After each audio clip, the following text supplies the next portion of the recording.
तर म्हणजे जर तुम्ही ऑप्शन ट्रेडिंग करताय आणि तुम्हाला ऑप्शन चेन रीड करता येत नाही, तर ट्रेडिंग करणं बंद करा.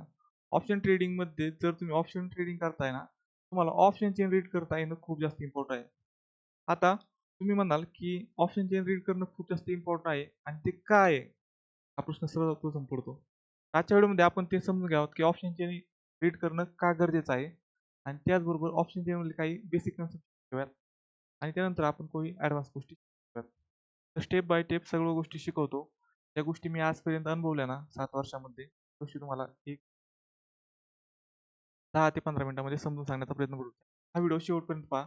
मला खूप जास्त नॉलेज भेटेल म्हणजे भेटेलच. चला आजच्या व्हिडिओला सुरुवात करूयात.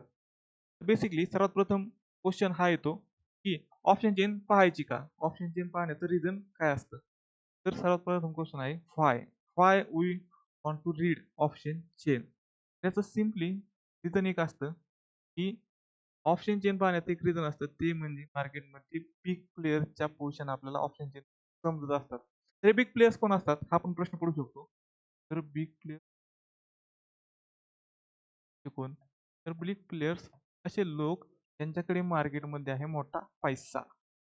मोठा पैसा ज्यांच्याकडे आहे ते आहेत मार्केटमध्ये बिग प्लेयर्स. मग मार्केटमध्ये बिग प्लेयर्स कोणाकडे? कोणाकडे मोठा पैसा आहे? तर ते असतात इन्स्टिट्यूशनल इन्व्हेस्टर. ते कोणते असू शकतात मग? एफ-आय-आय. एफ-आय-आय काय? तर बेसिकली एफ-आय म्हणजे फॉरेन तर विदेशी जे इन्स्टिट्यूशन आहेत, दुसऱ्या देशातले जे आहेत, तिकडे मोठा पैसा आहे. ते लोक म्हणजे एफ-आय-आयज. दुसरे जे असतात ते असतात डी-आय-आयज. डी-आय-आयज. डी-आय-आयज म्हणजे काय? तर बेसिकली डोमेस्टिक म्हणजे आपल्या देशांतर्गत जे इन्स्टिट्यूशन असतात ना, की समजा म्युच्युअल फंड आहेत, वगैरे, वगैरे जे फंड आहेत, ते लोक जे पैसे ॲड करतात ना, डोमेस्टिक दुसऱ्या टाईपचं आपण म्हणू शकतो एच-एन-आय. एच-एन-आय म्हणजे हाय नेटवर्क इंडिव्हिज्युअल्स. असे लोक ज्यांच्याकडे मोठा पैसा आहे, असे लोक पण आपल्याला बिग प्लेयर्स म्हणून मार्केटमध्ये पाहायला मिळतात. तर तुम्हाला समजलं असेल बिग प्लेयर्स कोण असतात. तर त्यानंतर आपण पाहूयात बिग प्लेयर्स मार्केटमध्ये काय करतात. तर बिग प्लेयर्स मार्केटमध्ये लावत असतात मोठा पैसा, लावत असतात बिग मनी. हा बिग मनी काय करतो? सिम्पली हा बिग मनी मार्केटला मूव्ह करतो. मार्केटला मूव्ह करतो. तो कसा करतो? सिम्पली पहा, मार्केटमध्ये जर मार्केटला वर जायचंय, तर अशा वेळेस आपल्याला मार्केटमध्ये हेवी बाईंग करावी लागेल. हेवी बाईंग केली, मार्केट कुठे जाणार? वरती जाणार. आणि ह्या बिग प्लेयर्सकडे ऑलरेडी बिग मनी असल्यामुळे ते लोक मार्केटमध्ये हेवी बाईंग करू शकतात. हेवी बाईंग करू शकतात. ते लोक जर हेवी बाईंग करताय, तर अशा वेळेस मार्केट कुठे जाणार? तर त्या लोकांनी हेवी जर बाईंग केली, तर मार्केट जाणार वरती. आणि त्या लोकांनी जर हेवी सेलिंग केली, मार्केट जाणार खाली. तुम्ही पहा, जेव्हाही मार्केटमध्ये फिअर असतं किंवा एखादी अनसर्टनिटी, एखादी न्यूज येते, अशा वेळी बिग प्लेयर्स काय करतात? त्यांच्या बाहेर पडतात. अशा वेळेस मार्केट खूप जास्त स्पीडमध्ये खाली जाताना तुम्ही पाहिलं असेल. त्याचबरोबर एखादी जर चांगली न्यूज आली, गुड न्यूज आली, तर अशा वेळी काय करतात? बिग बाईंग करतात. मार्केट जात असतं वरती. एक गोष्ट समजली असेल, हे बिग प्लेयर्स काय करतात? तर बिग प्लेयर्स मार्केटला मूव्ह करण्याचं काम करतात. मग बिग प्लेयर्स जर मार्केटला मूव्ह करतात, तर त्या लोकांनी नेमकं मार्केटमध्ये बायिंग केली का सेलिंग केली हे समज आपल्याला इम्पॉर्टंट आहे. आणि हे सांगतं आपल्याला ऑप्शन चेन. ऑप्शन चेन काय सांगतं? ऑप्शन चेन सिम्पली सांगतं बिग प्लेयर्सची मार्केटमध्ये बायिंग चालू आहे. बिग प्लेयरची मार्केटमध्ये चालू आहे सेलिंग. प्लेयरची मार्केटमध्ये बायिंग चालू आहे. प्लेयरची मार्केटमध्ये चालू आहे सेलिंग. तर हे बायिंग चालू आहे, सेलिंग चालू आहे. हे ओळखण्यासाठी आपल्याला ऑप्शन चेनमध्ये एक गोष्ट पाहायची असते. ओपन इंटरेस्ट असते ती. तर आता सांगतो ओपन इंटरेस्ट आणि चेंज इन ओपन इंटरेस्ट का पाहायचा? बेसिकली ह्या लोकांनी बिग प्लेयर्स नेमकी बायिंग केली, सेलिंग केली. पैसे नेमक्या कुठे तयार झाल्यात? बायिंग साइडला तयार झाल्यात मार्केटमध्ये, सेलिंग साइडला तयार झाल्यात. हे आपल्याला जर पाहायचं असेल ना, तर ते आपल्याला दिसतं ओपन इंटरेस्ट. मग आता प्रश्न हा येतो ओपन इंटरेस्ट. तर चला ओपन इंटरेस्ट काय पाहूयात.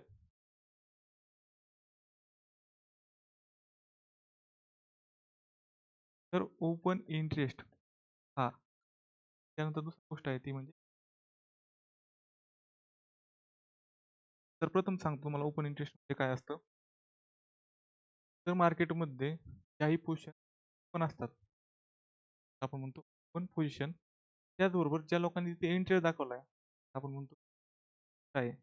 तर अशा वेळेस ओपन त्या पोझिशन आहेत, त्या कशामुळे होतात? तर अशा वेळेस बिग प्लेयर जिथे इंटरेस्ट दाखवतात.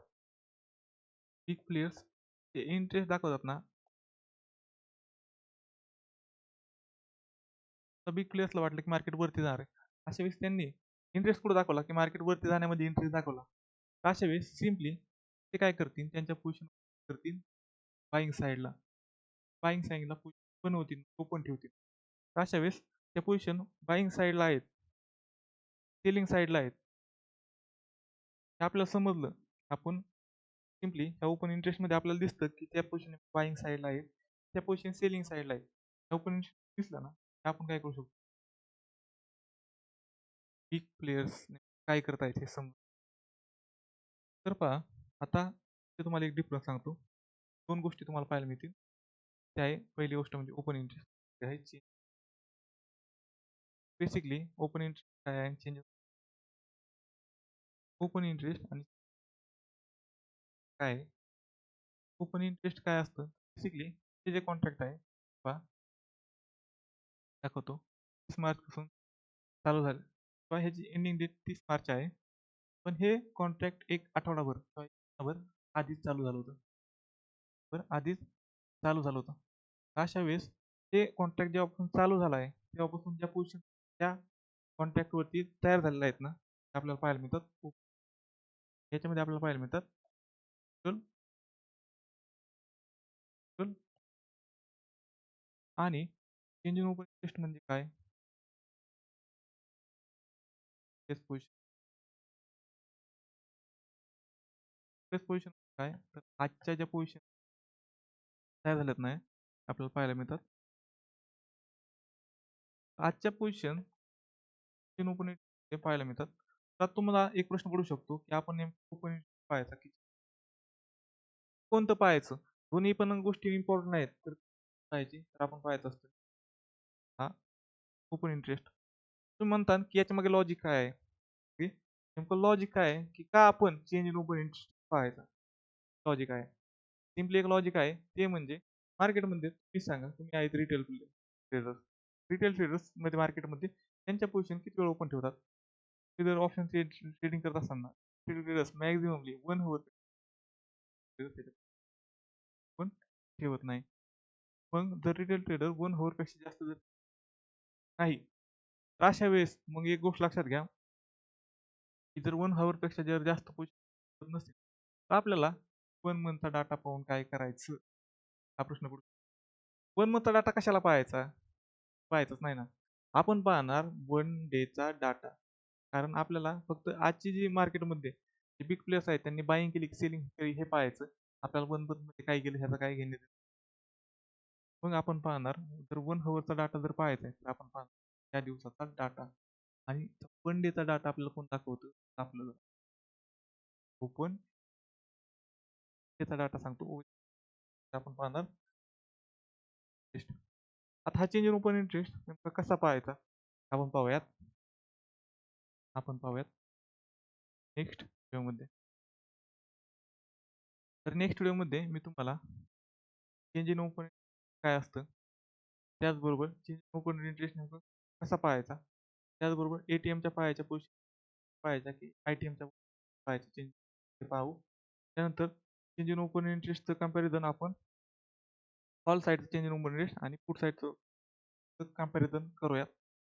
त्यानंतर खूप जास्त गोष्टी आहेत त्या मी आता सर्वच्या सर्व गोष्टी जर ऐकायच्या असेल तर चॅनलला सबस्क्राईब करून घ्या, लाईक करा आणि ह्या व्हिडिओला मी लाईकचं टार्गेट ठेवत आहे.